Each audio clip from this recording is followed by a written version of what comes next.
The tractor blade hit something that shouldn't have been there, something that rang like a church bell through frozen ground, and in that moment, everything Robert Calloway thought he knew about his family's land shattered like thin ice under boot heels. Before we jump back in, tell us where you're tuning in from, and if this story touches you, make sure you're subscribed, because tomorrow, I've saved something extra special for you. It was March 2023, and the Nebraska plains still held winter's grip despite the calendar's insistence otherwise. Robert had returned to Calloway Farm 3 weeks earlier for his father's funeral, intending to stay just long enough to settle the estate and return to his engineering job in Chicago. The plan was simple: hire an auctioneer, sell the equipment, list the property with a realtor, and leave behind the 280 acres that had broken his father's back and his mother's heart. He'd spent 15 years building a life that had nothing to do with dirt under his fingernails or the smell of diesel and hay. Coming back felt like admitting failure, like all those years of escape had been for nothing. But standing in the empty farmhouse that first night, surrounded by 40 years of accumulated silence, he'd found his father's final letter tucked inside a Bible that probably hadn't been opened since his mother's death. The handwriting was shaky, written in those last weeks when the cancer had already started stealing his strength. "Robert, I know you think this land took everything from us. Maybe it did. But there's something here worth more than what you'll get from selling it off in pieces. I started digging a livestock pond on the South Ridge before I got too sick to work. Finish it. Not for me. For what's underneath. Trust your old man one last time." Dad, the note made no sense. His father had raised corn and soybeans, not cattle. There was no reason for a livestock pond, and even less reason to dig one on the South Ridge where the soil was rocky and difficult. But something in those words, "trust your old man one last time," had burrowed into Robert's chest and refused to let go. His father had never been a man for sentiment or mystery. If he'd left this message, it meant something.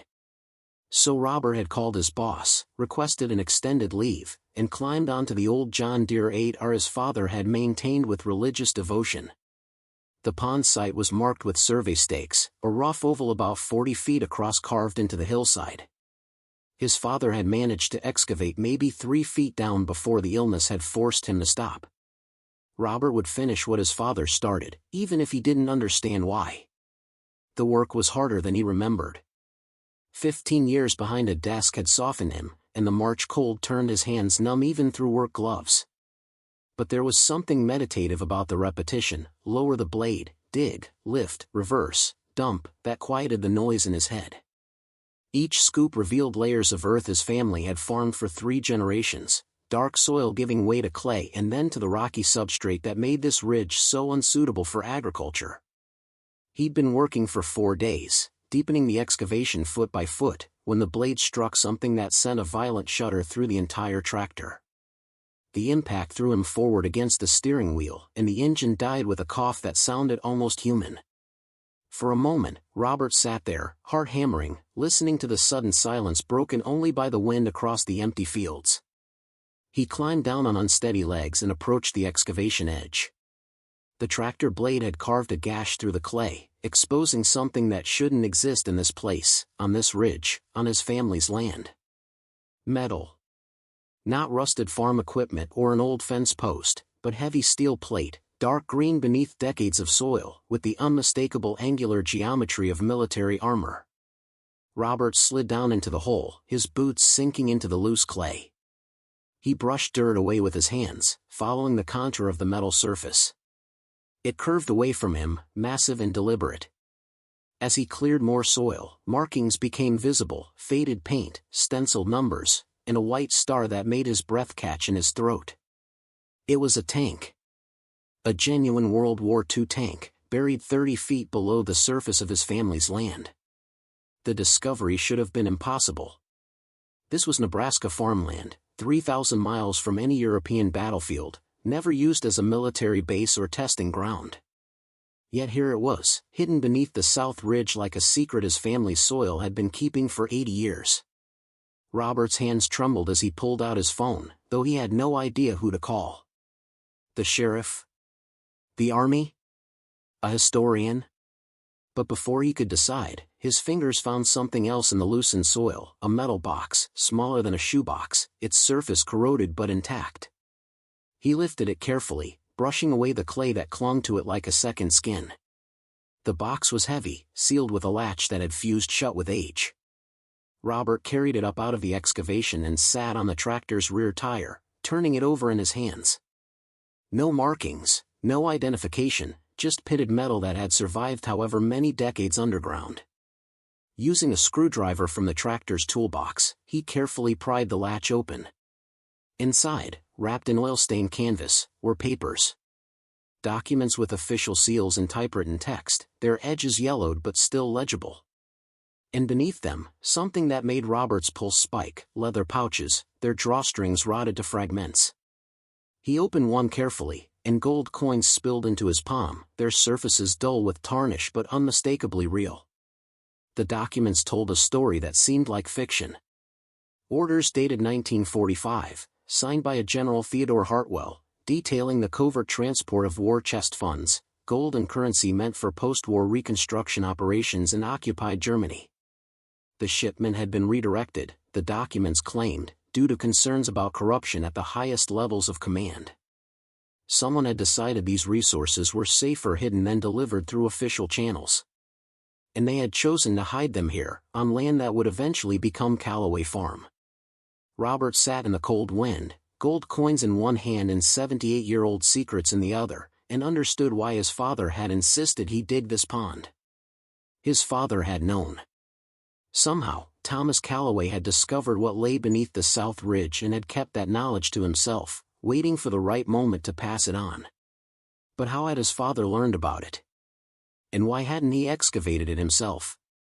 Preparing and narrating this story took us a lot of time, so if you are enjoying it, subscribe to our channel, it means a lot to us.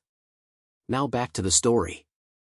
The farmhouse held more secrets than Robert had realized.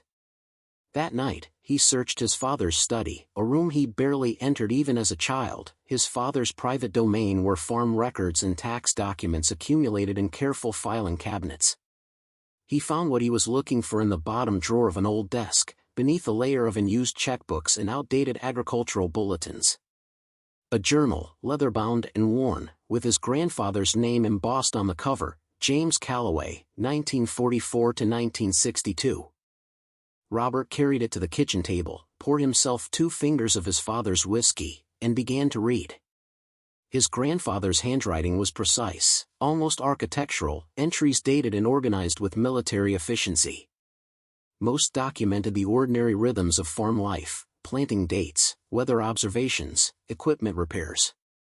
But then Robert found an entry from August 1945 that made him read the same lines 3 times to believe what they said.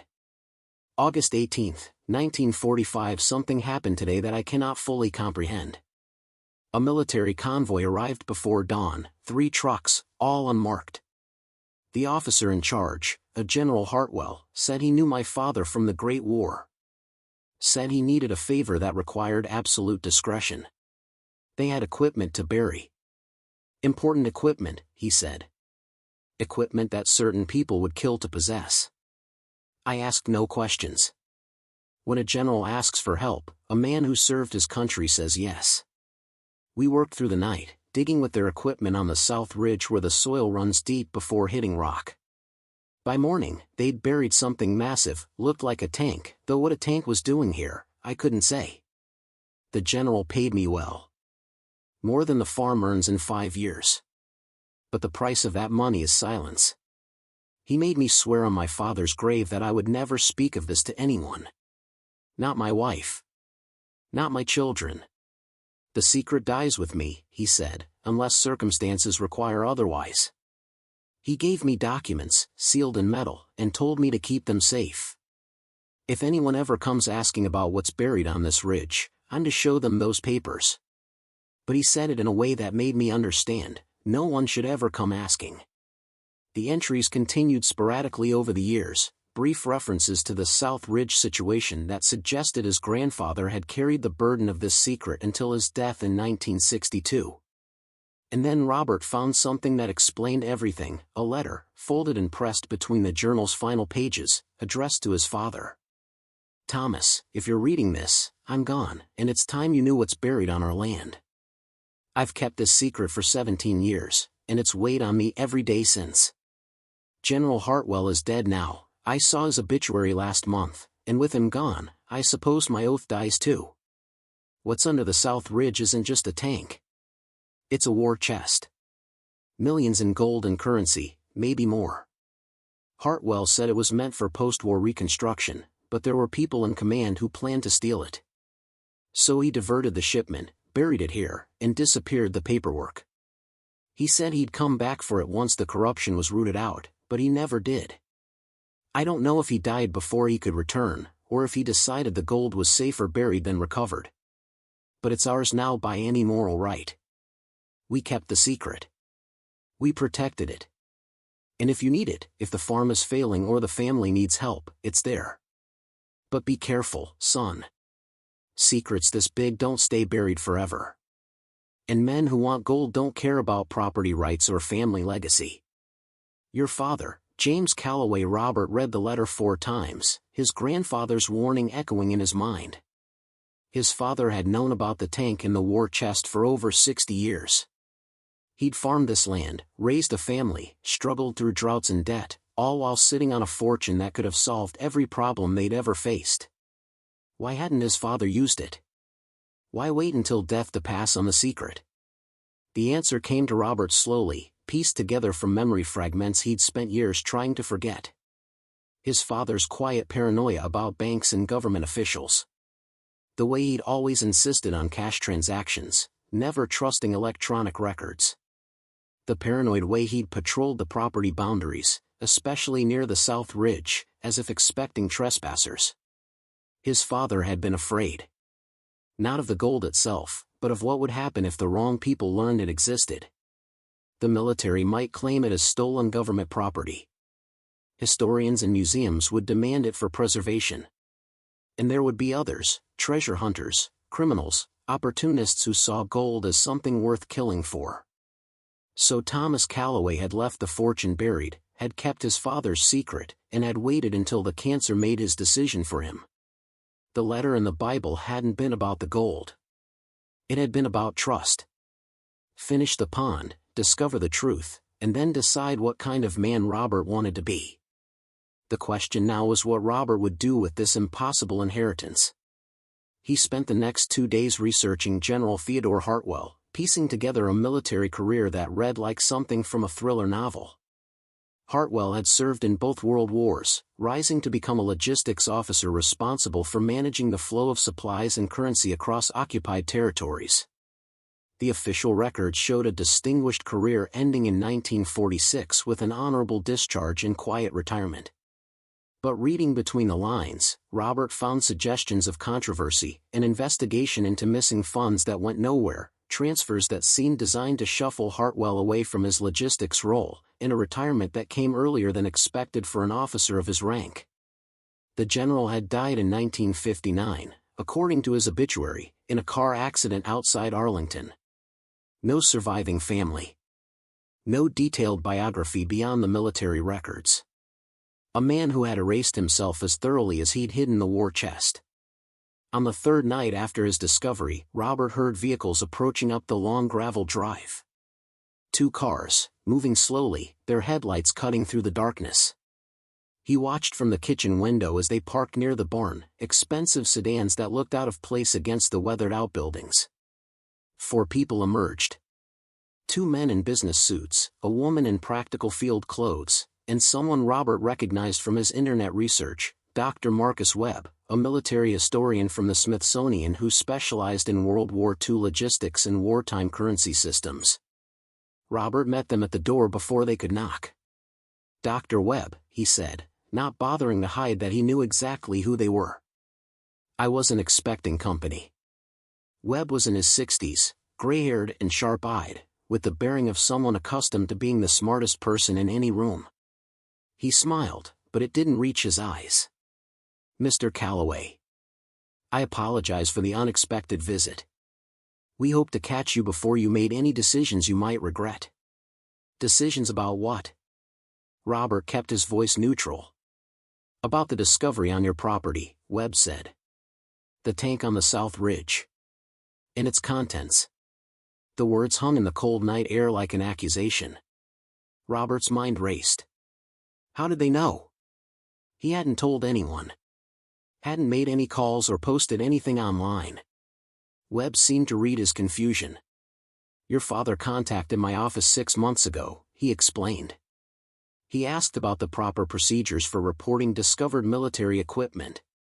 He didn't provide details, but he mentioned your family's property and asked hypothetical questions about ownership rights for buried war material. When we learned of his passing, we thought it prudent to follow up. Robert studied the 4 visitors, seeing past their polite smiles to the calculation behind them. And you just happened to arrive 3 days after I found what he was asking about? We have monitoring systems, one of the suited men said. His name tag read Frederick Ashton, Department of Defense Historical Recovery Division. Satellite imagery flags excavation activity in areas of historical interest. When we saw earth-moving equipment operating on this property, given your father's prior inquiries, it warranted investigation.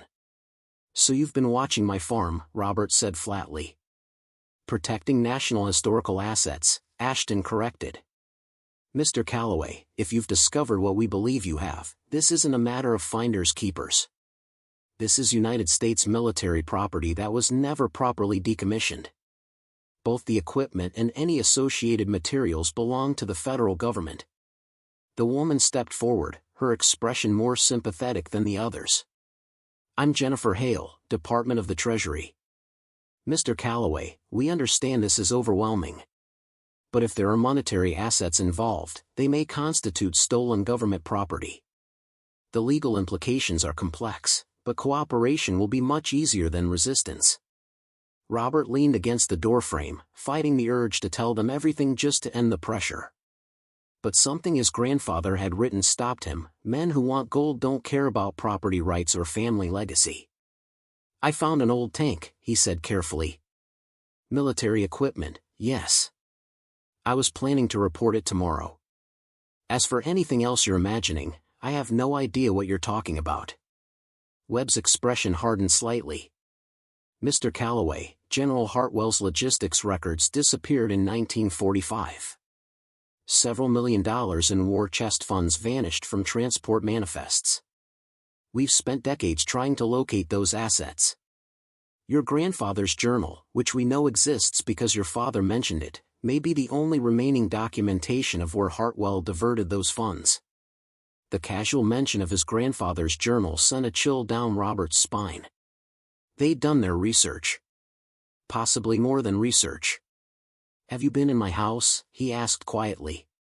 Of course not, Ashton said quickly. Too quickly. But we have historical records that suggest your grandfather had contact with Hartwell. Simple deduction. Robert's decision crystallized in that moment.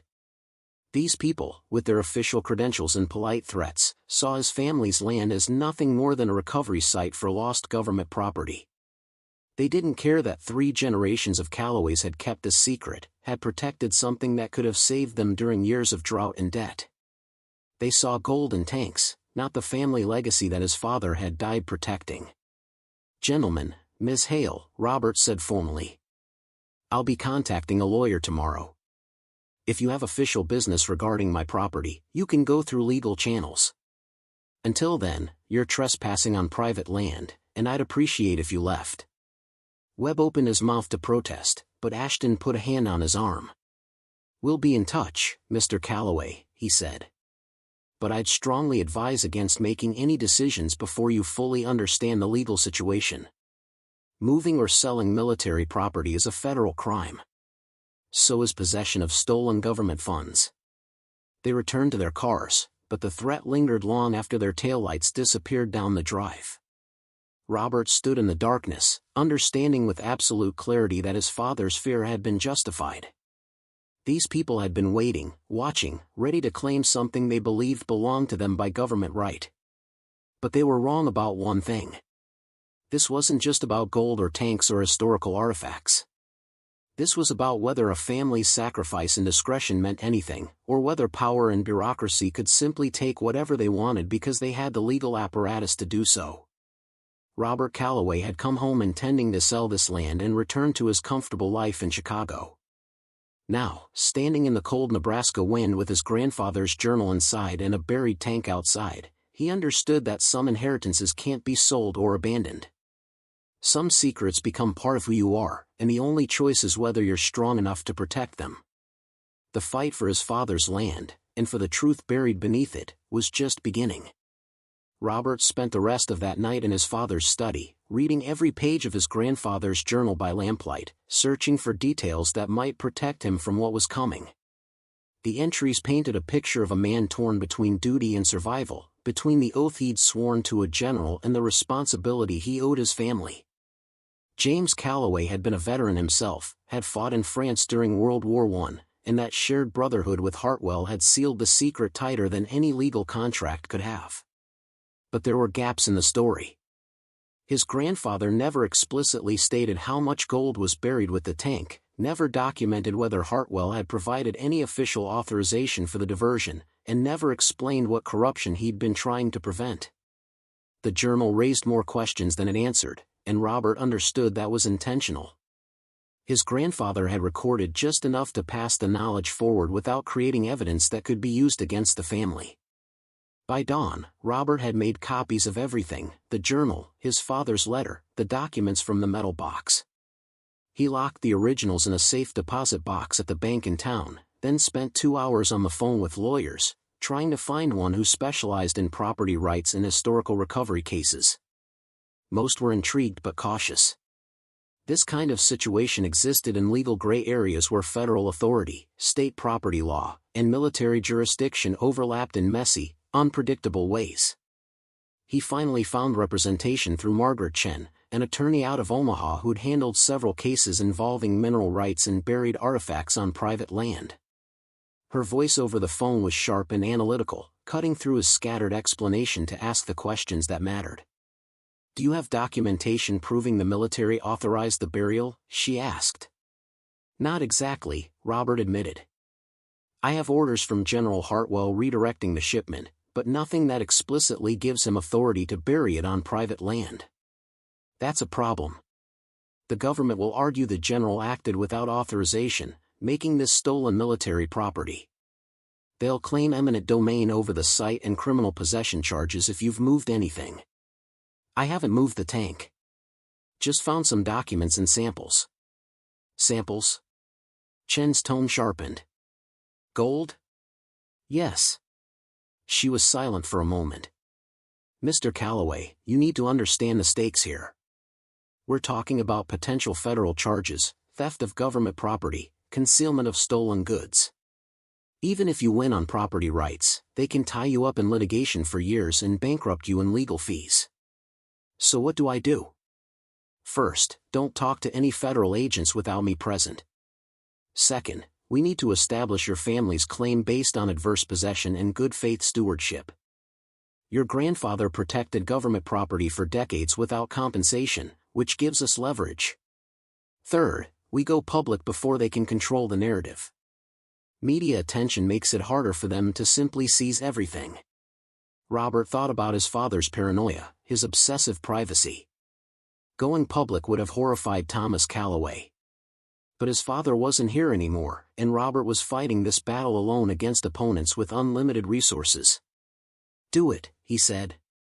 "Whatever gives us the best chance." Chen promised to drive out that afternoon with the necessary paperwork. In the meantime, Robert returned to the excavation site, standing at the edge of the hole that had torn his carefully planned life apart.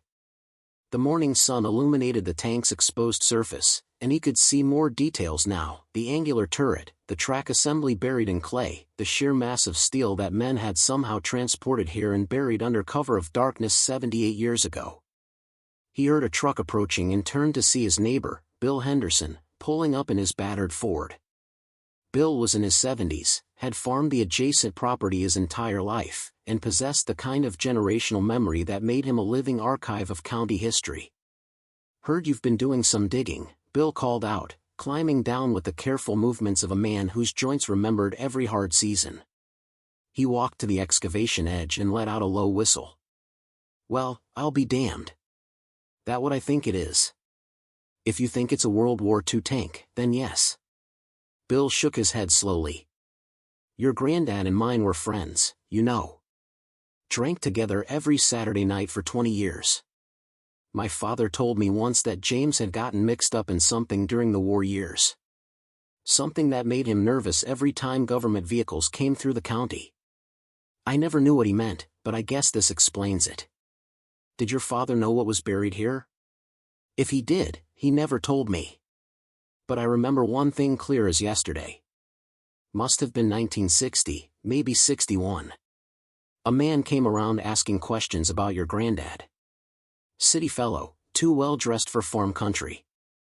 He wanted to know if James had ever mentioned General Hartwell or any military operations on the property. My father sent him packing, said James Calloway's business was his own." Robert felt a chill despite the warming day. Someone was looking for this even back then. "Still are, I'd wager." Bill nodded toward the road where a dark sedan had parked on the shoulder, just visible through the tree line. "That car's been sitting there since dawn. Watching." The surveillance shouldn't have surprised Robert, but it crystallized the reality of his situation. He wasn't just dealing with bureaucratic interest. He was being monitored, his movements tracked, his options being systematically eliminated. They were waiting for him to make a mistake, to move the gold, to sell something, to provide them with clear evidence of criminal activity. "Bill," Robert said carefully, "if things get complicated here, I might need someone I can trust. Someone who remembers what my grandfather was like, who knew my father." The old farmer studied him with eyes that had watched too many families lose their land to banks, drought, and the grinding machinery of powers they couldn't fight. "Your granddad kept a secret for a general because he was asked to and because he gave his word. Your father kept that same secret even when it might have saved this farm from some lean years. That kind of loyalty means something to me, Robert. Whatever you need, you just ask." After Bill left, Robert spent the rest of the morning reinforcing the excavation site, building a temporary shelter over the exposed tank to protect it from weather and prying eyes. The physical work helped him think, helped him process the impossible position he'd found himself in. Every shovel of dirt felt like a choice, to stay and fight, or to walk away and let the government take what they claimed was theirs. Margaret Chin arrived just after noon, a compact woman in her 40s with the kind of energy that suggested she'd already fought a dozen battles before breakfast.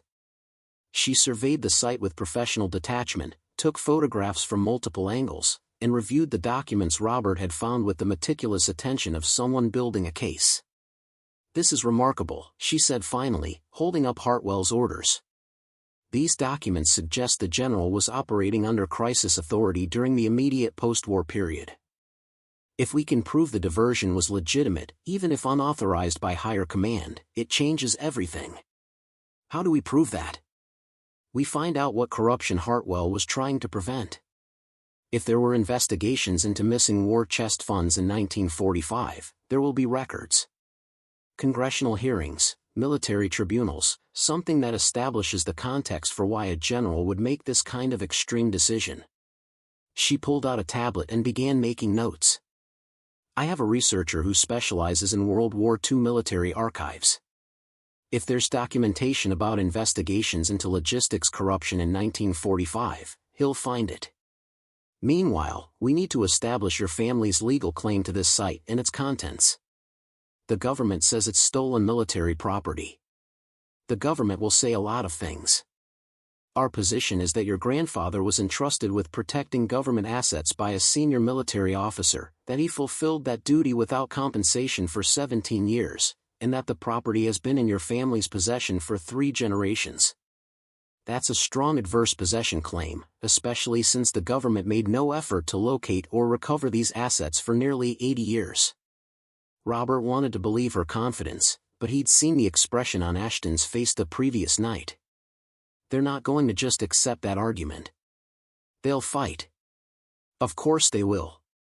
But here's what they're afraid of: if this goes to trial and becomes public, People will ask why a general felt he had to hide gold from his own chain of command. They'll ask what corruption he was preventing and whether similar corruption exists today. The Department of Defense doesn't want those questions raised. That's our leverage. She spent the next hour walking the property, taking measurements, examining the soil layers in the excavation. When she returned to where Robert waited by his truck, her expression was thoughtful. "Your father knew he was dying when he wrote you that letter," she said.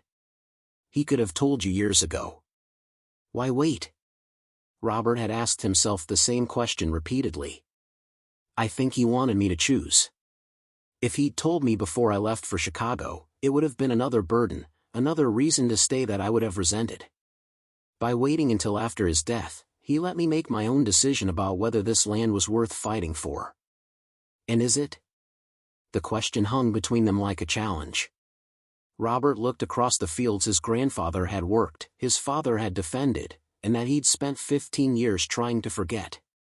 The soil was still cold from winter, the fields empty and waiting for spring planting that might never come if he lost this fight.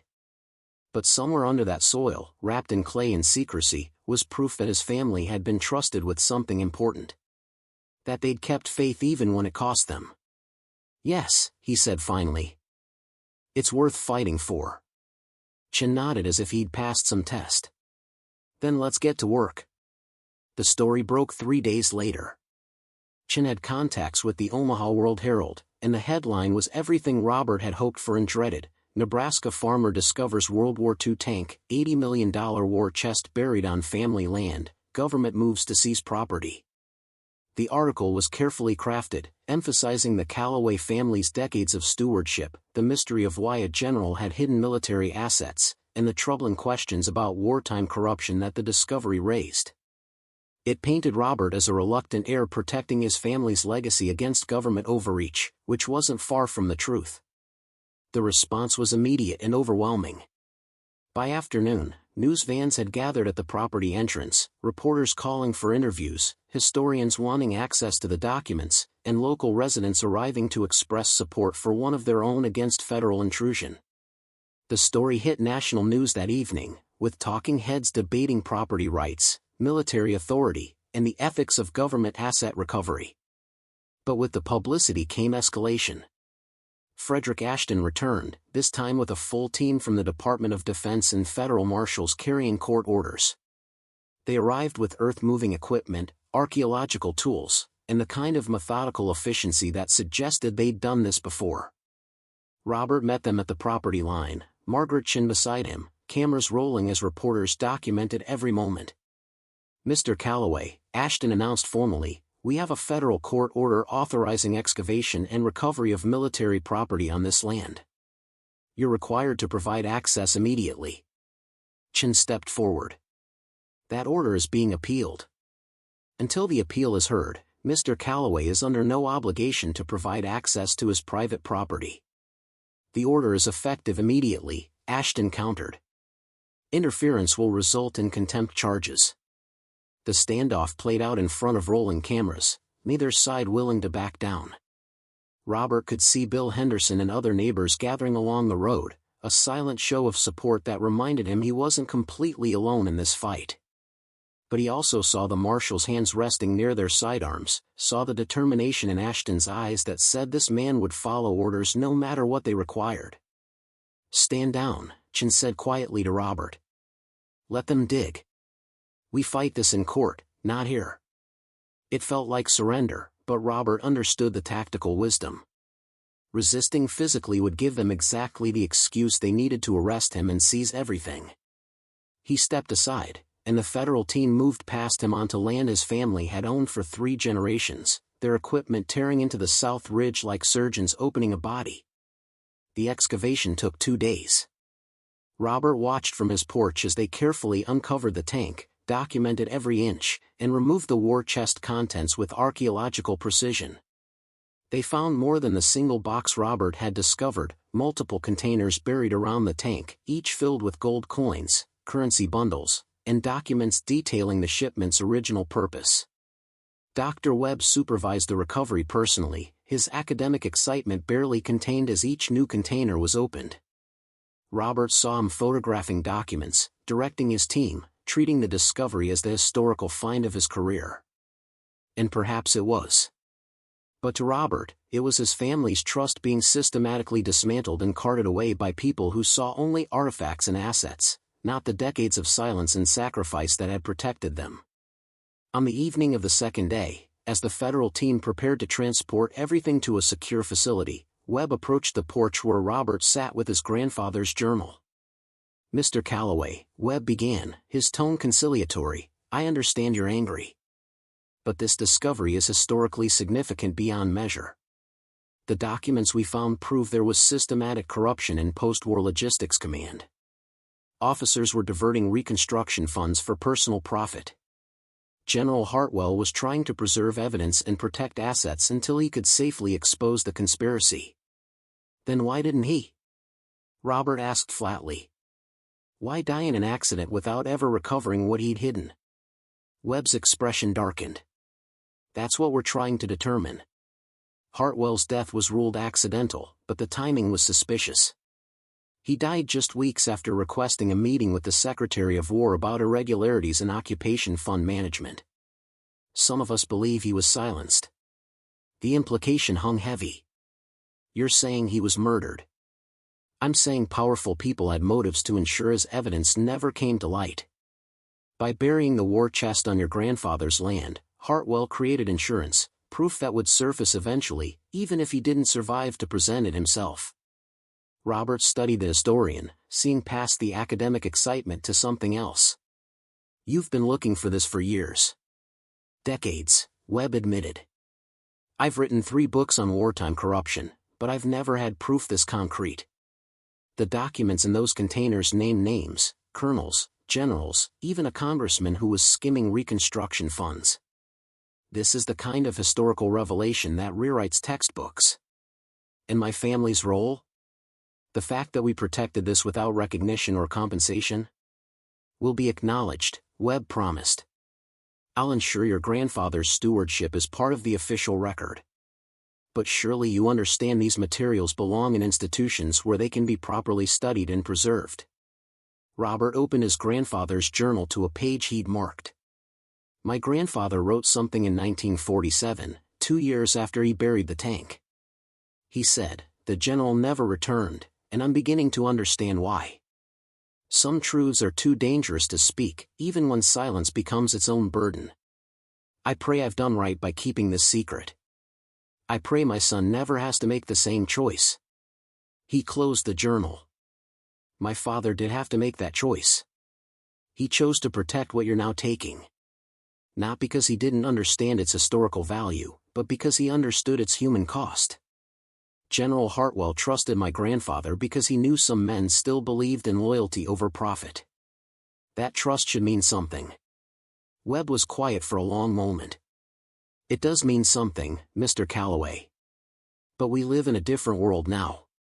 Historical artifacts can't be protected by silence and burial. They need institutions. Or maybe," Robert said quietly, "they need families who remember what trust means." The federal convoy left the next morning, taking with them every container, every document, and the carefully disassembled sections of the tank itself. They left behind the empty excavation, a wound in the earth that would eventually heal with grass and time, but which would always mark where something important had been taken. Robert stood at the excavation edge after they'd gone, Margaret Chin beside him with paperwork documenting everything that had been removed. The lawyer had fought hard, had won small concessions about documentation and eventual compensation, but the essential truth remained: the government had taken what they wanted, and Robert's family legacy had been reduced to footnotes in someone else's historical record. "We're not done," Chin said firmly. "We file for compensation based on your family's stewardship and the value of what was recovered. We fight for recognition of your grandfather's role. And we make sure the story gets told correctly, not just the government's version, but yours. Will it matter?" Robert asked, surprised by the defeat in his own voice. "It will matter to your family. It will matter to people who believe property rights mean something. And it will matter to anyone who wonders whether a man's word and a family's trust have any value in the modern world." That evening, Bill Henderson came by with a bottle of his father's old whiskey and sat with Robert on the porch as darkness settled over the empty fields. They drank in comfortable silence for a while before Bill spoke. "Your granddad once told my father something I never understood until now. He said, some things you protect because you were asked to, and some things you protect because they're right. The hard part is living with the weight of both." Bill poured another measure into both their glasses. "He carried that weight his whole life. Your father carried it too. Now it's your turn." Robert thought about the letter his father had left him, the final request to finish the pond. His father had known the secret would come out once digging started. Had known the government would eventually take what they claimed. But he'd asked Robert to dig anyway, to choose to defend what mattered even knowing the fight might be lost. "I'm not leaving," Robert said, the words surprising him even as he spoke them. "I thought this was about selling the farm and moving on. But it's not. It's about whether this land and what happened here means anything at all." Bill nodded slowly. "Your father would be proud. Your granddad too." The next morning, Robert called his boss in Chicago and resigned. He called his apartment manager and gave notice. And then he walked to the empty pond excavation and began the work his father had started, digging, shaping, preparing to fill it with water and livestock in the continuing life of a working farm. The war chest was gone. The tank was gone. The secret his grandfather had protected was now displayed in museums and analyzed in academic papers. But the land remained, and the choice Robert made to defend it had changed something fundamental in who he was. He wasn't his grandfather or his father. He couldn't protect secrets through silence or carry burdens alone without breaking. But he could honor their memory by making this place matter, by proving that family legacy was built not just on what you inherited, but on what you chose to fight for even when the fight seemed unwinnable. As he worked, Robert found something they'd missed, a small metal plate buried at the excavation's edge, barely visible in the clay. He cleaned it carefully and read the engraved words, "To James Calloway, with gratitude for service above and beyond. Some duties transcend orders. Some trust outlives death." Th. 1945-inch General Hartwell had left his own message, and the federal team had missed it in their systematic removal. Robert held the plate in his hands, feeling its weight, understanding that this was what his grandfather had really protected, not gold or tanks, but the recognition that one man's trust had been honored by another man's silence. He placed the plate in his pocket and continued digging, preparing the pond that would mark where a secret had been kept and where a family had chosen to stand their ground, even when everything else was taken from them. The earth was still cold, but spring was coming. And Robert Calloway was finally home. The legal battle stretched across 8 months like a wound that refused to heal cleanly. Margaret Chin fought with the precision of someone who understood that justice in these cases wasn't about winning completely, but about forcing acknowledgement, making powerful institutions admit that ordinary people's choices and sacrifices held weight in the scales of history. The Department of Defense offered settlements 3 times. Each one came with conditions that would have required Robert to sign away his family's story, to accept a narrative where the Calloways were merely coincidental caretakers of government property rather than trusted guardians who'd honored a sacred compact. Each time, Robert refused, even as the legal fees mounted and the pressure from his lawyer to accept a compromise grew more insistent. "They're offering $4 million, Chin said during one particularly difficult conversation in late summer, her frustration evident. "That's more than most families see in 3 generations of farming. You could rebuild this place, secure your future, and still walk away with your integrity intact." Robert stood at the kitchen window, looking out at fields he'd planted for the first time since returning home. The corn was coming in strong, the soil proving it still remembered how to nurture life even after all the years of his father's struggle. "My grandfather was offered money by men who came asking questions in 1960. He sent them away. My father could have sold this place a dozen times when the bank was breathing down his neck. He didn't. If I take their money now, what was the point of any of it?" "The point," Chin said carefully, "is that your family protected something important, and now you're being compensated for that service. There's no shame in accepting what you're owed. But that's not what they're offering." They're offering me money to shut up and disappear from a story that's as much mine as theirs. General Hartwell trusted my grandfather with more than just buried gold. He trusted him with the truth. And the truth is that powerful men stole from their own government, from reconstruction efforts that were supposed to rebuild a shattered world, and Hartwell died trying to expose them. Robert turned from the window. The documents they took from my land prove that.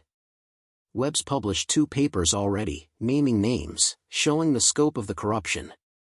But every article, every academic analysis treats my family like footnotes, the people who happen to own the land where history was buried. Not the people who chose to protect that history for 78 years. Chin studied him with an expression that mixed respect and concern. Then what do you want? If not the settlement, what outcome are you fighting for? It was a question Robert had wrestled with through countless sleepless nights. The easy answer was recognition, official acknowledgement of his family's role. But the deeper truth was more complicated, harder to articulate. He wanted the world to understand that trust and loyalty weren't antiquated values, that a man's word given to another man in wartime darkness still mattered decades later. He wanted his father's paranoia validated, his grandfather's burden honored, and the sacrifice of generations acknowledged as something more than convenient coincidence. I want the story told right, he said finally. Not the sanitized version where the government recovers stolen assets and everyone pretends the corruption didn't go all the way to the top. I want people to know that a general trusted a farmer because he couldn't trust his own command. And I want my family's choice to honor that trust recognized as what it was, patriotism of a kind that doesn't fit on recruitment posters or in official histories. The legal proceedings that followed were exhausting and revelatory in equal measure. Webb was called to testify about the historical significance of the documents, and under Chen's questioning, he admitted that the Calloway family's protection of the war chest had preserved evidence that would otherwise have been destroyed. Military historians acknowledged that without James Calloway's discretion, the corruption scandal would have remained buried forever, the perpetrators dying with their reputations intact. But it was the testimony of Colonel James Hartwell III, the general's grandson, that shifted the momentum. He arrived at the courthouse in full dress uniform, a career officer himself now in his 60s, carrying a wooden box that he handled with reverence. My grandfather's personal effects were released to our family after his death, he told the court, his voice steady despite obvious emotion. Among them were letters he'd written but never sent, what we now understand were insurance, documentation he kept in case something happened to him. One of those letters was addressed to James Calloway.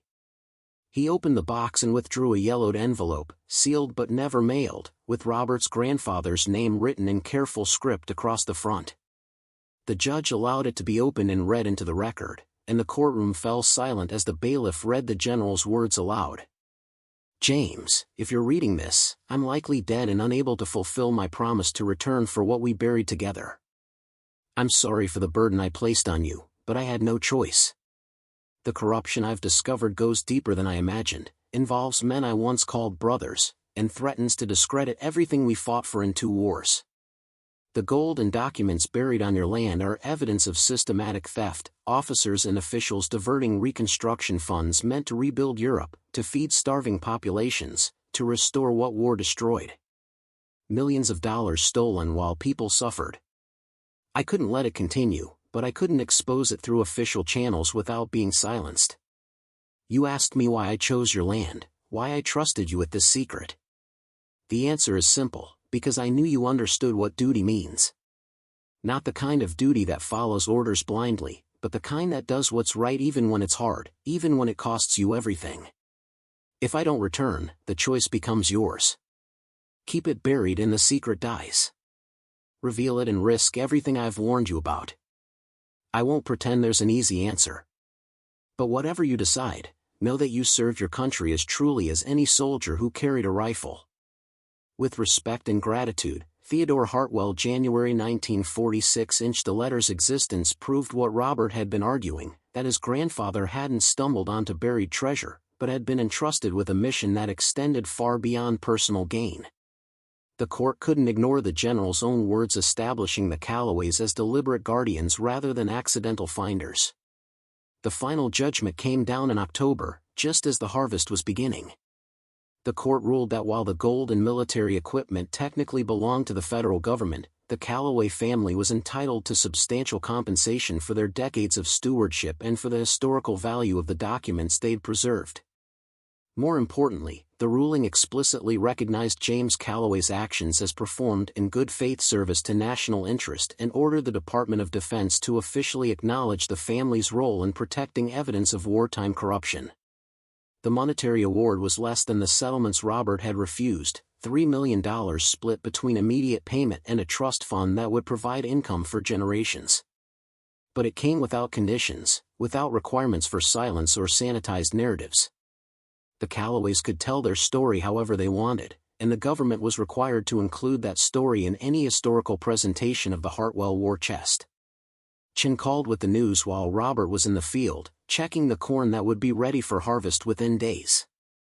He stood among the tall stalks, phone pressed to his ear, and felt something inside him finally settle, not triumph exactly, but a sense that the fight had been worth fighting, that his father's dying request had led him to defend something that actually mattered. "You did it," Chin said, and he could hear the satisfaction in her voice. "You made them acknowledge what your family did. That's rarer than you might think in cases like this." After the call ended, Robert walked back to the farmhouse through fields his grandfather had worked, past the barn his father had maintained despite years of financial struggle, and stood at the edge of the completed livestock pond that now held water and reflected the autumn sky. The excavation had been filled, the earth healed, and soon there would be cattle drinking from water that covered the spot where a secret had been kept for most of a century. Bill Henderson found him there an hour later, understanding somehow that this was a moment that required witness. They stood together in comfortable silence before Bill spoke. "Your granddad would have been satisfied with this." Not happy maybe, James Calloway wasn't a man who did happy easily. But satisfied that the choice he made wasn't for nothing. Robert thought about the general's letter, about the weight his grandfather had carried knowing he could have claimed that gold at any time, could have used it to save the farm during drought years or to give his son advantages that might have changed everything. Instead, he'd honored a trust given by a dying general who believed some things mattered more than personal gain. "I'm keeping the farm," Robert said, not sure if he was telling Bill or himself. "Not selling, not developing. Just farming it the way it was meant to be farmed." Bill nodded as if this was the only sensible conclusion. "Land has a memory. It knows who works it with respect and who just wants to use it up. Your family's been good to this soil for 3 generations. Soil remembers that kind of thing." The historical recognition came gradually but substantially. The Smithsonian mounted an exhibition called Hidden Valor, the Hartwell War Chest and the Corruption It Exposed, with an entire section devoted to the Calloway family's role in preserving the evidence. James Calloway's journal was displayed alongside the general's letter, and visitors could read firsthand the moral calculations of a man entrusted with an impossible secret. Webb wrote a book that became a bestseller, meticulously documenting the corruption scandal and its cover-up. He dedicated it to the Calloway family, who proved that ordinary citizens can be extraordinary custodians of truth. The dedication didn't erase Robert's complicated feelings about the historian, but it represented a kind of acknowledgement that mattered. More meaningful were the letters that began arriving from other families, people whose grandfathers or great-grandfathers had served under Hartwell, who'd heard rumors of corruption but never known the details, who were grateful that the truth had finally been revealed. One letter came from the daughter of an officer who'd been court-martialed in 1946 for refusing to participate in fun diversions. Her father had died believing his career had been destroyed for nothing, never knowing that Hartwell had been gathering evidence to vindicate men like him. "You gave my father his honor back," she wrote. Even though he died 30 years ago without knowing the truth, his grandchildren now understand that he stood for something real. "Thank you for not letting the secret stay buried." Robert framed that letter and hung it in his father's study, next to his grandfather's journal and the metal plate Hartwell had left acknowledging James Calloway's service. They formed a kind of altar to choices made in darkness, to trust honored across decades, to the idea that some things were worth protecting even when the cost seemed unbearable. The money from the settlement went toward modernizing the farm, new equipment, better irrigation systems, repairs to buildings that had been deteriorating for years. But Robert kept the work modest, refusing the temptation to expand or transform the place into something his father wouldn't recognize. This was still a family farm, still worked by Calloway hands, still connected to soil that held memories of everything that had happened here. He hired local workers during harvest season, providing jobs in a county where agricultural employment had been declining for decades. Some of the men who worked his fields were sons or grandsons of people who'd worked for his father, and they brought their own memories of Thomas Calloway, a hard man but fair, someone who paid his debts and kept his word even when it hurt. "Your dad helped my family when our farm went under in '08, one worker told Robert during harvest. Hired my father for 3 seasons even though he didn't really need the extra help. Said something about remembering when people stood by you during hard times. Never forgot that." The stories accumulated like sediment, layer upon layer of small kindnesses and kept promises that revealed his father as more complex than the silent, paranoid man Robert had fled from 15 years earlier. Thomas Calloway had carried the burden of his father's secret and had found ways to honor the values that secret represented: loyalty, discretion, helping others without expectation of recognition or reward. Winter came hard that year, with storms that buried the county under snow and ice. Robert spent long evenings in the farmhouse, reading his grandfather's journal cover to cover multiple times, finding new meanings in entries he'd initially skipped over. James Calloway had been a thoughtful man, careful in his observations, and between the lines of his farm records were meditations on duty, family, and the moral compromises required to protect something larger than yourself. One entry from 1953 resonated particularly strongly. "Thomas asked me today why we don't use the general's money to save the farm. He's 16 now, old enough to understand the situation we're in. I told him some things can't be bought with money that doesn't belong to you, even if no one would ever know. He didn't understand, got angry like young men do when the world doesn't make sense. But someday he'll face his own impossible choice, and I hope he remembers what I taught him, that integrity isn't about what you do when people are watching. It's about what you do when you're the only one who'll ever know." His father had faced that choice, had honored the lesson, and had ultimately passed the test to Robert in the form of a deathbed letter and an unfinished pond. The inheritance wasn't gold or land or even the settlement money. It was the weight of knowing that choices mattered, that trust given had to be trust kept, regardless of personal cost. As spring approached and the frozen ground began to thaw, Robert hired a stonemason to create a memorial. It wasn't large or ostentatious, just a simple granite marker placed near the livestock pond, with an inscription he'd labored over for weeks, in memory of James and Thomas Calloway, who understood that some promises transcend generations. In honor of General Theodore Hartwell, who trusted the right men. 1945 to 2023. The dedication ceremony was small, just Bill Henderson, Margaret Chen, a few neighbors, and a reporter from the local paper who'd followed the story from the beginning. No government officials, no historians or museum directors, just the people who understood what the land meant and what the choice to defend it had cost. Chen gave brief remarks about the legal victory and its precedent for future cases involving family stewardship of historical artifacts. Bill spoke about the kind of men James and Thomas Calloway had been, the quiet dignity they'd maintained even during the hardest years. And Robert simply thanked everyone who'd stood beside him when standing alone would have been easier, who'd believed that his family's story deserved to be heard and honored. After the others left, Robert stood alone by the memorial as afternoon light slanted across the fields.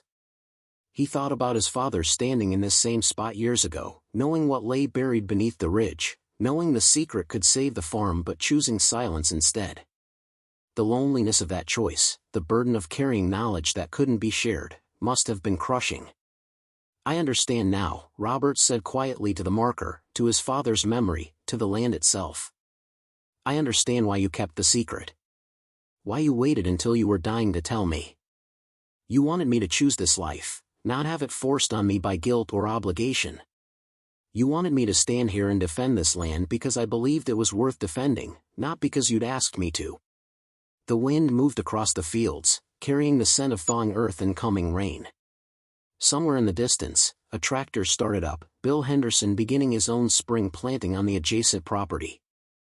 The rhythm of agricultural life continued, indifferent to the battles fought over buried secrets and historical recognition. Robert returned to the farmhouse as evening fell, moving through rooms that had witnessed 3 generations of Calloway decisions. In his father's study, he sat at the old desk and pulled out a fresh journal, one he'd bought weeks ago but hadn't yet opened, uncertain what he would write if he started. Now he understood. This journal wouldn't be for him. It would be for whoever came after, whoever inherited this land and the responsibility that came with it. He dated the first page and began to write, "To whoever reads this, my grandfather protected a secret that wasn't his own because a general he'd served with trusted him more than his own command. My father maintained that protection even when it nearly destroyed him. I fought to ensure their choice was recognized and honored." But the real story isn't about buried gold or wartime corruption. It's about what happens when ordinary people decide that some things matter more than personal gain. This land has been worked by Calloways for 3 generations now.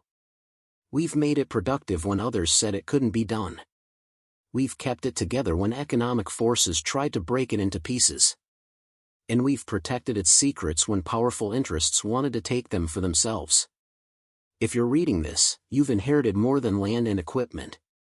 You've inherited a legacy of choices that define what kind of person you want to be. The easy path is always available: sell out, take the money, let others fight the battles that don't benefit you directly. But the harder path, the one that honors everyone who came before, is to stand your ground and defend what matters even when the cost seems unbearable. The choice is yours. It always has been. But know that the land remembers. The soil holds the memory of everyone who worked it with honor, everyone who chose integrity over advantage. And if you make the right choice, if you stand when standing is hard, that memory will sustain you through whatever comes next. Respectfully, Robert Calloway, Spring 2024. He closed the journal and placed it in the desk drawer alongside his grandfather's, 2 generations of moral calculation and hard-won wisdom waiting for whoever would need them next. Outside, rain began to fall, the first substantial rain in weeks, nourishing the fields and filling the livestock pond with fresh water that would cover any remaining trace of what had been buried there. The land was healing, the wounds of excavation and conflict slowly being erased by the same natural processes that had preserved the secret for so many decades. Robert stood on the porch, watching the rain move across his fields in gray curtains, and felt something he hadn't experienced since his father's funeral. Not quite peace, but its close relative, the sense that he was exactly where he was supposed to be, doing exactly what he was meant to do. The fight had been exhausting, the outcome imperfect, and the victory complicated by everything it had cost. But standing here on land his family had defended across 3 generations, Robert understood that this was what legacy actually meant. Not the money or the recognition, not the historical exhibitions or the best-selling books. Legacy was the choice to honor trust, to protect what mattered, to stand your ground when standing alone would have been easier. Legacy was knowing that the people who came before you made impossible choices, and having the courage to make your own when the time came. The rain continued through the evening, gentle and persistent, the kind of rain that farmers pray for because it soaks deep into the soil and nourishes roots that will sustain growth through the dry months ahead. Robert remained on the porch until darkness fell completely, listening to the rain drum on the barn's metal roof, watching lightning flicker on the distant horizon, and feeling the weight of 3 generations settling comfortably across his shoulders. He was home. Finally, truly home. And the land, patient, enduring, memory keeper of all the choices made in its soil, welcomed him back with the oldest blessing it knew, the promise of another season, another chance to prove that some things were still worth defending, no matter what they cost. 5 years passed like seasons, inevitable, transforming, each one leaving its mark on the land and the man who worked it. Robert Calloway was 42 now, his hands carrying the calluses his fathers had, his face weathered by the same Nebraska wind that had shaped 3 generations before him. The farm had become profitable again, not dramatically but steadily, the way good land rewards patient stewardship. The livestock pond had become exactly what his father had envisioned in that final letter, a functional part of a working farm, surrounded by grazing cattle that never knew what lay beneath the water they drank from. Robert had stocked it with fish, and on quiet evenings, he sometimes sat on its bank with a rod and line, not really fishing but communing with a place that held more memory than water. The story of the Hartwell war chest had faded from national attention the way most stories do, displaced by newer scandals and fresher revelations. But it lived on in academic circles, in museum exhibitions that traveled to smaller cities, and in the occasional documentary filmmaker who requested interviews about what it meant to inherit a secret that could reshape history. Robert gave those interviews sparingly, always careful to center his grandfather's and father's choices rather than his own, understanding that his role had been merely to finish what they'd started. The settlement money had been invested wisely, creating a trust that ensured the farm could weather bad years without the desperation that had haunted his father. Robert had established a small agricultural scholarship in his grandfather's name, funding education for young people who wanted to stay in farming when the economic pressures pushed most towards cities and different lives. He'd endowed it quietly, without publicity, in keeping with the family tradition of service without recognition. But the real transformation wasn't financial. It was something subtler, harder to quantify. The farm had become a place where people came to remember what rural life meant when it was lived with integrity. Historians visited to study his grandfather's journal, now housed in a climate-controlled case in the farmhouse study. Veterans groups asked to hold ceremonies at the memorial stone, honoring General Hartwell and the Calloways who'd kept his faith. School groups toured the property, learning about a piece of history that had been preserved not in museums but in the soil itself. Robert had hired a young couple, David and Maria Espinosa, to help manage the expanded operations. They lived in the renovated foreman's cottage with their 2 children, and their presence brought life to the property that had been missing during the years when his father worked alone. The children's laughter echoed across the fields in ways that made the land feel less like a monument and more like a living place again. It was Maria who first suggested the idea that would define the farm's future. She'd been reading his grandfather's journal with Robert's permission, researching for a local history project, when she found an entry from 1948 that neither Robert nor the historians had paid much attention to. "Listen to this," she said one evening when they were reviewing the week's work in the farmhouse kitchen. "Your grandfather wrote, 'I wonder sometimes if the general chose this place not just because he trusted me, but because he understood that land remembers better than institutions do. A farm that stays in one family, worked by hands that know every acre, becomes a kind of living archive. What we bury here doesn't just hide, it waits.'" Robert had read that passage before but hadn't fully considered its implications. "What are you thinking?" Maria leaned forward, her enthusiasm evident. "What if that's what this place becomes, officially, I mean? A living archive. Not just your farm, but a teaching site. A place where people can learn about agricultural heritage, about the relationship between land and history, about what it means to steward something larger than yourself." The idea took root slowly, the way good ideas do. Over the following months, Robert consulted with historians, agricultural extension agents, and preservation organizations. The concept evolved into something unique, the Calloway Heritage Farm, a working agricultural operation that would also serve as an educational center focused on the intersection of farming, history, and ethical stewardship. The transformation required careful planning.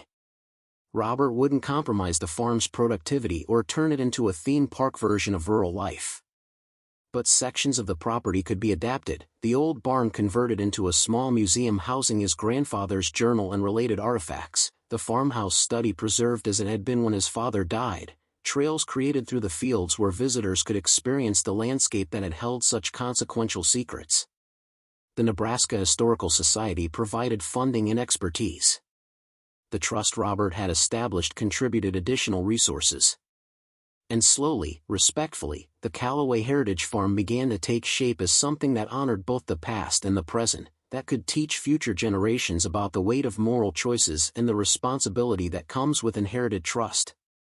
The formal dedication took place on a September morning, 5 years to the day after Robert had first struck the buried tank with his tractor blade.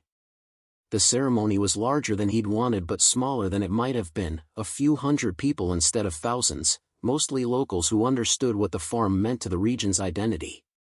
Dr. Webb attended, older now but still passionate about the story he'd helped bring to light. Colonel Hartwell III came in full dress uniform, bringing with him a flag that had flown over the Pentagon in honor of his grandfather. Margaret Chin was there, having traveled from Omaha despite her recent retirement.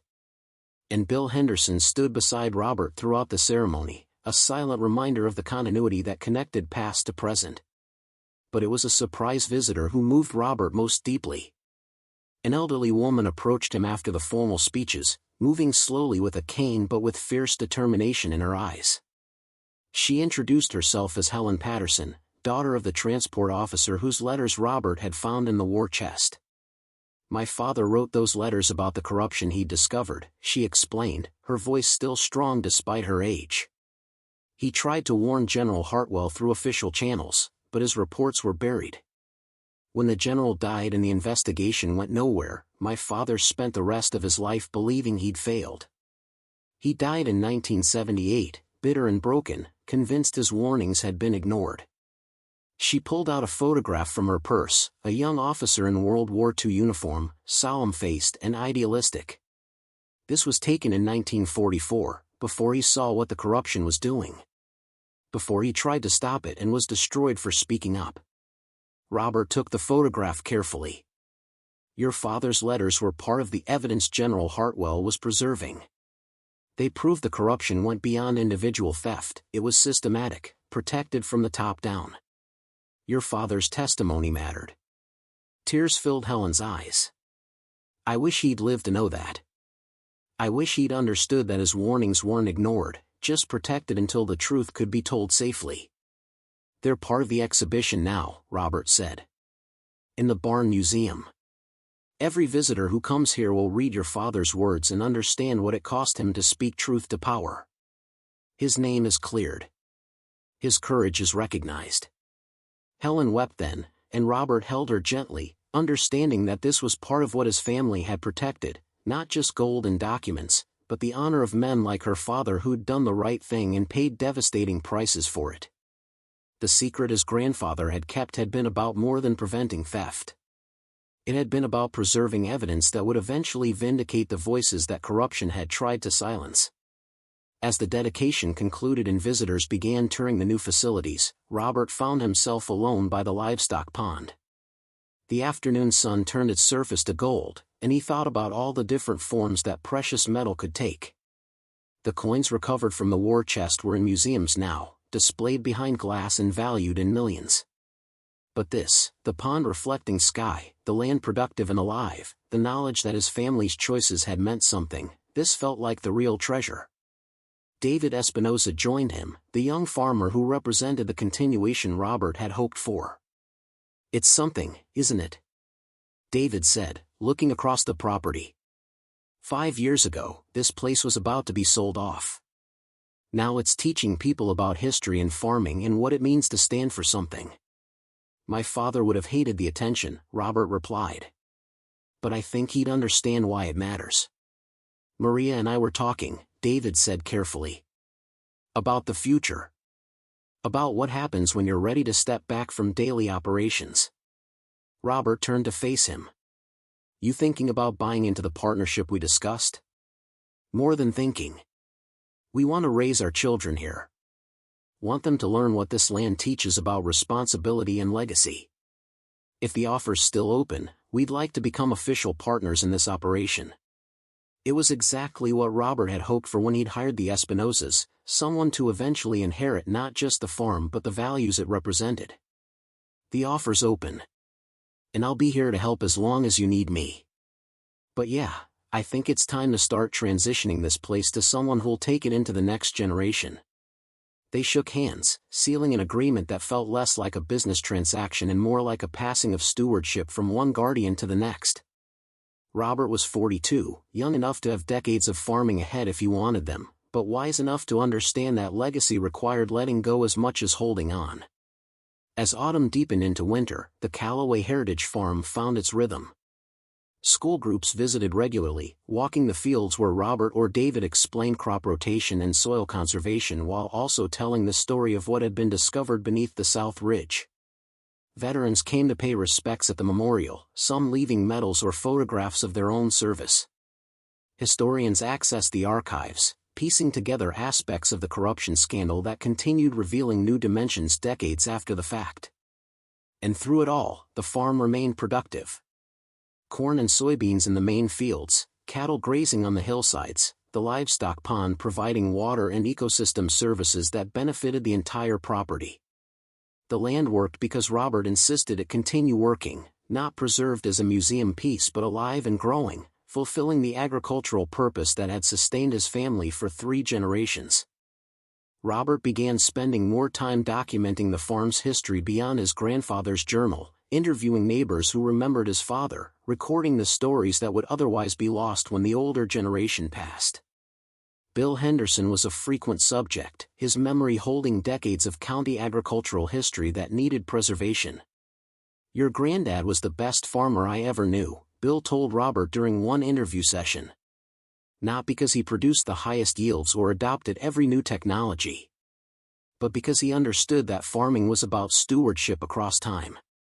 He'd make decisions based on what the land would look like in 50 years, not just what would maximize profit next season. "Did he ever talk to you about the secret he was keeping?" Robert asked. Bill was quiet for a long moment. "Not directly. But there were nights, late, after we'd had a few drinks, when he'd get philosophical. Talk about the weight of promises made to dying men. About how some knowledge becomes a burden you can't put down no matter how much it crushes you." I didn't understand then what he meant. But I think part of him needed to tell someone, even in riddles, just to share the weight for a moment. These conversations became part of the farm's archive, stored alongside his grandfather's journal and the official historical documents, creating a fuller picture of what it had meant to keep the secret. Not glorious or heroic in the conventional sense, but grinding and isolating, the kind of burden that aged men before their time and haunted their quiet moments. Robert married the following spring, a woman named Sarah who taught agricultural science at the community college and understood what the farm represented. She'd grown up on a ranch in Wyoming, knew the rhythms of rural life, and wasn't intimidated by marrying into a family whose story had become part of national historical discourse. They held the ceremony in the barn that had been converted to a museum, surrounded by artifacts and memories, with Bill Henderson officiating as a registered celebrant. "Land remembers love as much as it remembers loss," Bill told them during the brief ceremony. "The Calloways have given this soil plenty of both. May you add to the love side of that ledger for many years to come." Sarah moved into the farmhouse that had sheltered 3 generations of Calloway men, and her presence transformed it from a monument to the past into a home oriented toward the future. She brought books and plants, laughter and music, the small domestic transformations that made rooms feel lived in rather than preserved. Together, they expanded the educational programming at the Heritage Farm, Sarah developing curriculum modules that connected historical events to contemporary agricultural challenges. Climate change, soil conservation, the economics of family farming, all were examined through the lens of the farm's story and the broader questions it raised about stewardship and responsibility. Robert turned 45 the year their daughter was born. They named her Margaret, after his great-grandmother who'd discovered the Blackwell property's secret and chosen to protect rather than exploit it. The baby's arrival completed something that had been building since Robert first returned to the farm, a sense that the story wasn't ending but continuing, that each generation would face its own impossible choices and define itself by how it responded. He found himself thinking often about the general's letter to his grandfather, the one that had been read in court 5 years earlier. "The choice becomes yours," Hartwell had written. That phrase echoed across decades, applying to each generation in different ways. His grandfather had chosen silence and protection. His father had chosen to maintain that protection despite devastating personal cost. Robert had chosen to fight for recognition and transform the secret into something that could teach. And Margaret, when her time came, would make her own choice about what this land and its history meant, what legacy she wanted to honor and what she wanted to transform. That was as it should be. Legacy wasn't about forcing the past onto the future, but about giving the future enough wisdom to make its own informed decisions.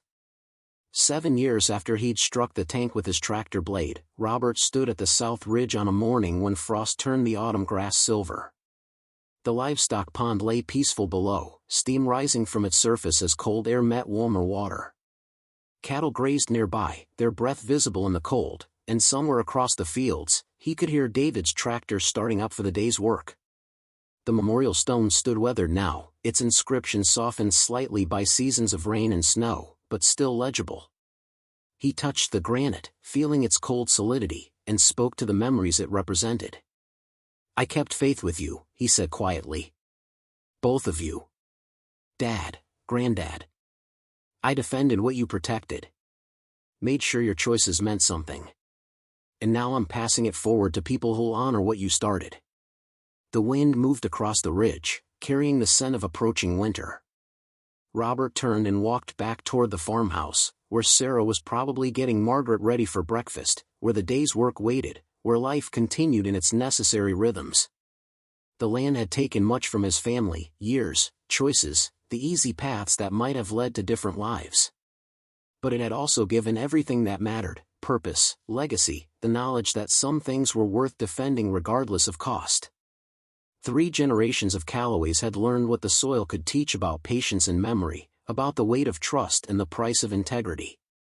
And now the land was teaching those lessons to others, to visitors who walked its fields and students who studied its history, to young farmers like David who wanted to build lives connected to earth and legacy.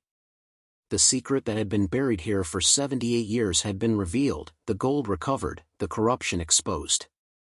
But what remained, what couldn't be excavated or displayed in museums, was the understanding that land remembers how it's treated, and that stewardship across generations creates value that no amount of gold could ever match.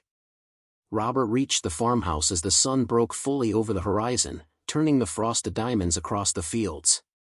Sarah met him at the door with Margaret in her arms, and he took his daughter, feeling her weight and warmth, understanding that this was the real treasure he'd been digging toward all along, the continuation of something larger than himself, the passing forward of values that transcended any single life. The Calloway Heritage Farm would continue.